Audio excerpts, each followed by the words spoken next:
Mamema wakwaba emfa umbra Ghana SM TVGH so wofre me adwoa searching. Ghana yenye serious so ebi mo Jimmy Semwa.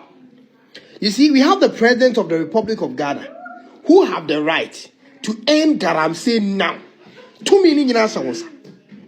Even Tokuno, Chief Justice Krause will to me to suspend her. And they are matters was suspended. Utumi drew her. But wait me actually excessive power. So was suspended Tokuno. The Chief Justice. Where's the separation of powers? What did I make her say? Na galamsey.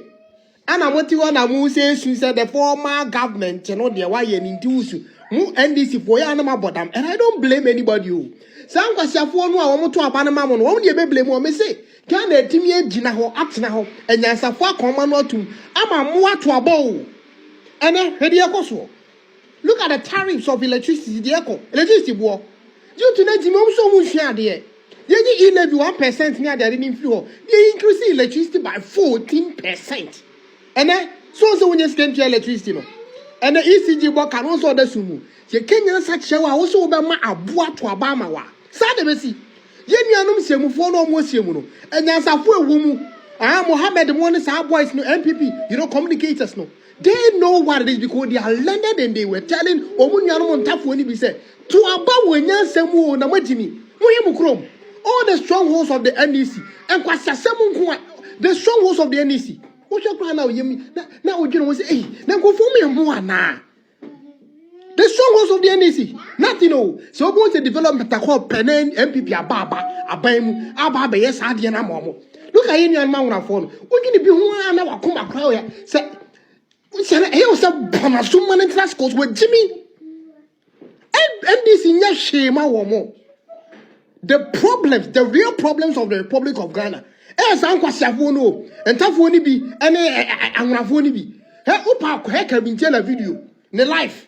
Once somebody in a Sanswa, a Yigbe, Jen, Nelco, Wangra. And it makes you sad. People don't respect these people because of lack of development in home Chrome. And you're still voting for the NDC. And if you want to blame somebody, you blame the MPP, no, Timinia Zero, Mukrom, Mabodam. And mu bebre na mu hu kwan da wo krom mu hu kwan because of say MPP abayama mo. Let me tell you something. Say mu pese mu blame will be for galamsey. Blame Mahama. Or no na presidency here no Jimmy. Why do you blame the previous government? If you want to blame Akufo-Addo, you shouldn't have voted him out. Wasn't about us to my MPP. No, you say, but Omiana mu blame no is sensible. No Jimmy. Nipa na ma pam no more so. Hey. And this is for your who be that. If you want us to know that we are sensible, the power no Amaka say Akufo-Addo to end galamsey no. End galamsey now. End galamsey now. Why are you blaming the 2 million channels? And everyone Jimmy they will write funny things in the comment section. Once again, or comment section they are switching off. Omudi watem. Nipa bebre omudi matem abobra che bebre.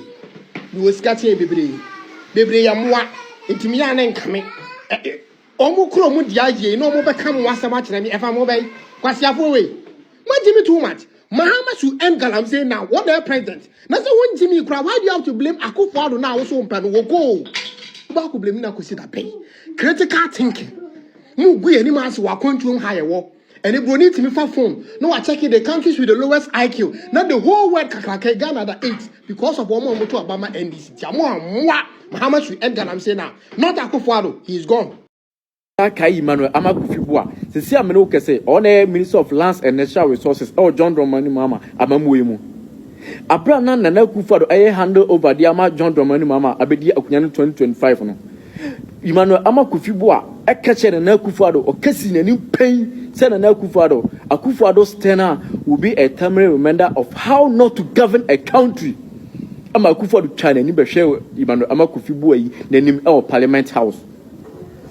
Emmanuel Amakufibua a catch a Akufo-Addo paying one's row and ne o granted a press conference Popochuabi I made the galamsey documentary but two on one who say galamsey no say a senoma say galamsey no nya de papa usu and now no say Emmanuel Amakufibua ni tea and that table so osu mumu because when him say adwuma no ontimi nye Emmanuel Amakufibua people on him so e kwakwa de dwon kwakwa tears and I wote no because when him say amamu nye bayra abrewadwo na okasa ba hat e de che na akufado enti so akatua na wanya no ti Emmanuel amai peja utifiri table so na solve galamsey problem no e ma Ghana for na Ghana for ho de ento no because 2024 we interview catcher na akufado say na mumu na obun galamsey na de say Ghana no enti na akufado and declare state of emergency na wo Emmanuel amakufibu a ye de NDC bana sa unya dibire bi sa obehwa magalamsey na yatwa so enne o granti sa press conference pop chwa no wonum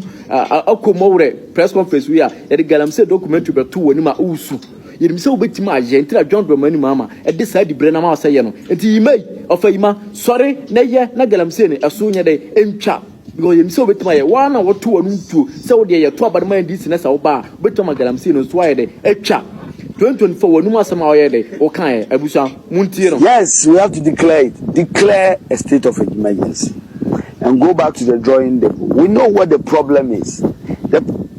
Easy otinchen asep dam no ye to dam na se ugina nchen unni mu pa so de moment na ba betra dam no mu no mo hwe yime wo constituency Western Region Elembele constituency o busa won say Emmanuel amakufibu a hemfa Ghana hemfa ene etu galamsey kese power Ghana Western Region eno so Elembele wo constituency ne etu galamsey kese o but ene wanya dibre no because of say what that Ghana for chantro kire Ghana for say Nana Akufo no declare state of emergency na wo Emmanuel amakufibu no NDC aba mo ba obetima so galamsey ene wo ye press conference wo wonu we wo tom na usu because galamsey no wonim say wutimi so obo ano den ima and some now catch and Akufo trying to be show parliament house or our catch and a momo ya mamu BC Ghana that or the West president no and so I could train Yakupon old show because the Akufo will be a ukasetiana Yakupon shawaka because washe yanka ashe mubrufo ashe ya mami ni bie ya ofasen me yenuamo school amu matimaide akọ secondary school ni bi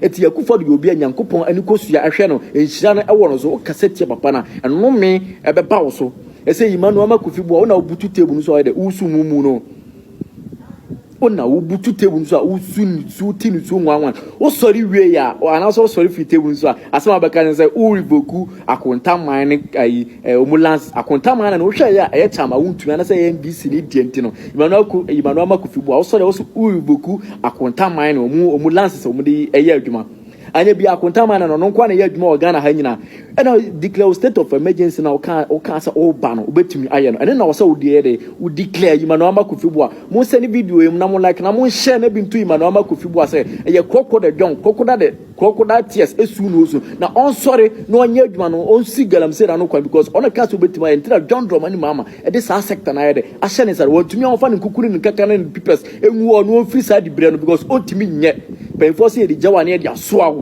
because ayenim kwasie e shame na de ka John Dramani mama abamu no because o se oba obetuma aje adentra oba na obetuma aye ne de sa tumi na ma wa oba e oda horum na wusu because we share documentary enye easy say obetuma asikalam say na no kwa na o twa ntore kire Ghana for o like Ghana for na di brand ma yima no abokofibu a if oba da horum na wusu nyame akatua no nyame kupon wase oba na ka o start from Ghana politicians na o twetwe mu ka ba ko because ye timamfo no mu be nya hwe Pepia no se Nyankopon ne o mu start because mu say mu ade mu kasa trepani anyhow Akufo 81 good years u gira nim kan se na mamu fun a obu Ghana o ba do betima ya o ka kire papa no straight no se Nyankopon otwa o kai Mr. Ima Nyankopon akatwa no na ba o se ya na Nyankopon start akatwa no o beda table no so asu de bia o press conference a o besu se ya because galamsey no ntimi nsia no kwan